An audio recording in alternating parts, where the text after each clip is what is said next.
Dieu le Père est au ciel, de même que Christ. Mais le Saint-Esprit, la troisième personnalité de la divinité, est parmi nous depuis le jour de Pentecôte. Malheureusement, n'étant pas fermement convaincu de la présence de cette personne la plus sainte et la plus puissante du monde dans leur vie, la plupart des chrétiens mènent une existence ordinaire de frustration, d'échec et d'impuissance.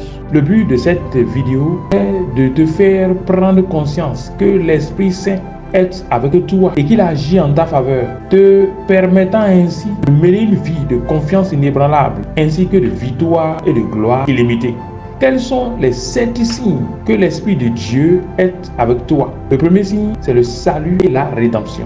Si tu es sauvé, que tu es un chrétien né de nouveau, il est évident que cela est l'œuvre du Saint-Esprit. La Bible dit dans le livre de Jean 16, verset 8, « Et quand il sera venu, il convaincra le monde en ce qui concerne le péché, la justice et le jugement. » Donc, le salut et la rédemption sont l'œuvre du Saint-Esprit. C'est lui qui a agi au moment où tu as écouté l'évangile pour pouvoir accepter Jésus, reconnaître la Seigneurie de Jésus-Christ et venir à lui. Le deuxième signe tangible de ce que le Saint-Esprit est présent dans ta vie, c'est que tu jouis d'une protection inébranlable et infaillible. Le Saint-Esprit, même si à cause de son humilité fait moins parler de lui et fait plus parler de Christ, vous devez pouvoir reconnaître que le Saint-Esprit est la personne la plus puissante qui existe sur la terre aujourd'hui. C'est vrai, les hommes puissants peuvent attirer l'attention, mais aucun homme ne peut être comparé à Dieu, que le Saint-Esprit est Dieu. De la même manière, Satan fait beaucoup parler de lui, mais vous devez savoir que Satan est dans le règne des anges. Satan est un ange, en plus un ange déchu. Et le Saint-Esprit est Dieu. On ne peut pas comparer un ange à Dieu. Alors lorsque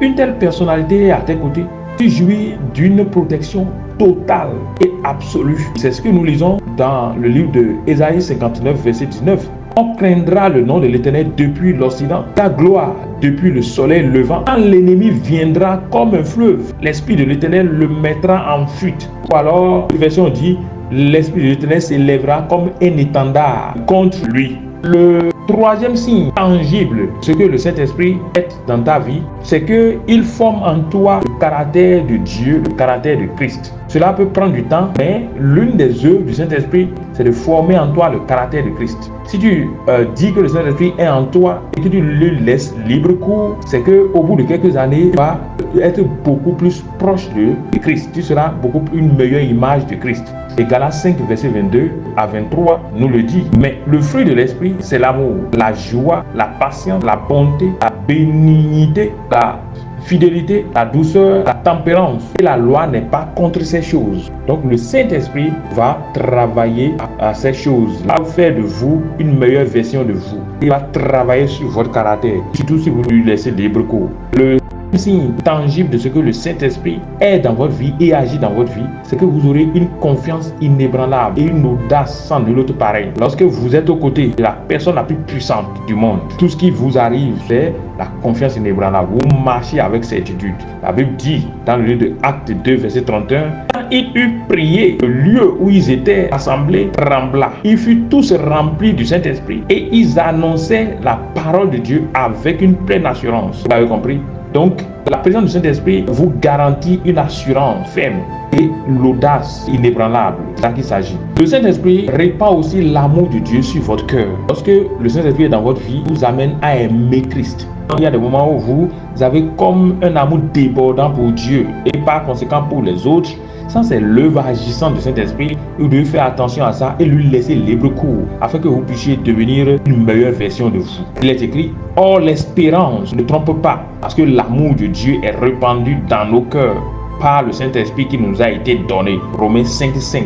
Romains 8, verset 5 renchérit en disant, « Ceux qui vivent selon la chair s'affectionnent aux choses de la chair, tandis que ceux qui vivent selon l'Esprit s'affectionne aux choses de l'Esprit. » Le Saint-Esprit répandra l'amour de Dieu dans votre cœur. Vous allez vous affectionner aux choses de Dieu. Oui, ça c'est l'œuvre du Saint-Esprit dans votre vie. Et saisissez sa main tendue et vous allez croître et devenir une meilleure version de vous ou aller de gloire en gloire. Le sixième signe tangible de ce que le Saint-Esprit est dans votre vie, c'est que vous avez la consolation et le réconfort.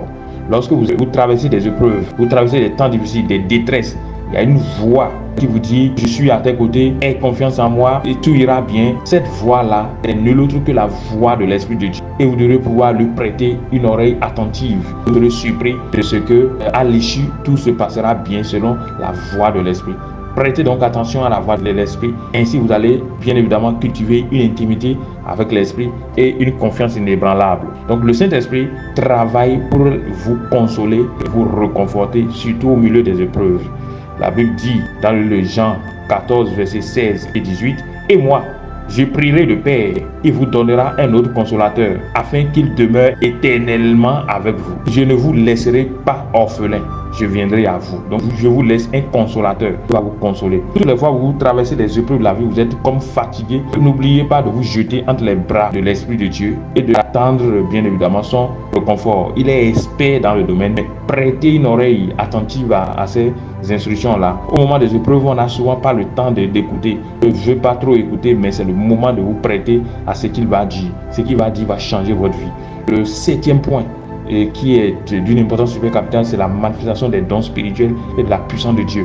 Une preuve tangible de la présence du Saint-Esprit dans votre vie, c'est bien évidemment la manifestation des dons et de la puissance de Dieu. La Bible dit, vous recevrez une puissance, le Saint-Esprit survenant sur vous, et vous serez témoins à Jérusalem, dans toute la Judée, dans la Samarie et jusqu'aux extrémités de la terre. Ça, c'est Acte 1, verset 8. Le Saint-Esprit est la puissance par excellence. Si le Saint-Esprit est dans votre vie, vous allez manifester la puissance. Et les dons du Saint-Esprit aussi vont se manifester dans votre vie lorsque le Saint-Esprit est là. C'est ce que nous lisons dans le 1 Corinthiens 12, verset 4 à 11. Nous avons les dons, bien évidemment, de révélation, comme la parole de connaissance, la parole de sagesse, le discernement des esprits. Nous avons le don de langue, comme le don de prophétie, le don de diversité des langues, l'interprétation des langues. Et nous avons, bien sûr, les dons de puissance, à savoir le don de foi, le don des guérisons, le don d'opération et des miracles.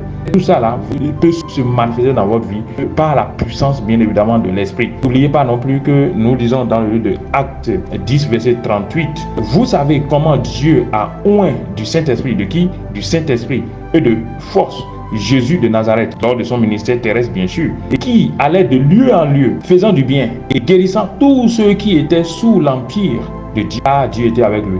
Dieu a oint Jésus du Saint-Esprit quand il était dans son ministère terrestre, il était dans la chair.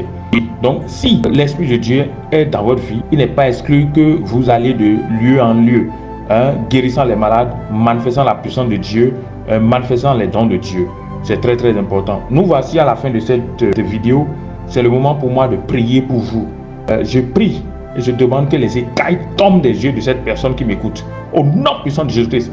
Mon Dieu, mon roi, donne-lui de partager ton intimité et de te connaître, d'avoir une confiance inébranlable en toi et de connaître victoire sur victoire. Au nom puissant de Jésus-Christ, que les écailles tombent de ses yeux, que les écailles tombent de ses yeux, qu'il partagent ton intimité afin de savoir, oui, les choses profondes au nom puissant de Jésus-Christ. Ce que les yeux ne peuvent voir, ce que les oreilles ne peuvent entendre, donne-lui d'avoir accès à ces choses. Au nom de Jésus-Christ. Au nom puissant de Jésus, nous en prions. Amen. Esprit de Dieu, révèle-toi à cette personne qui m'écoute. Au nom de Jésus-Christ. Au nom puissant de Jésus, nous en prions. Amen.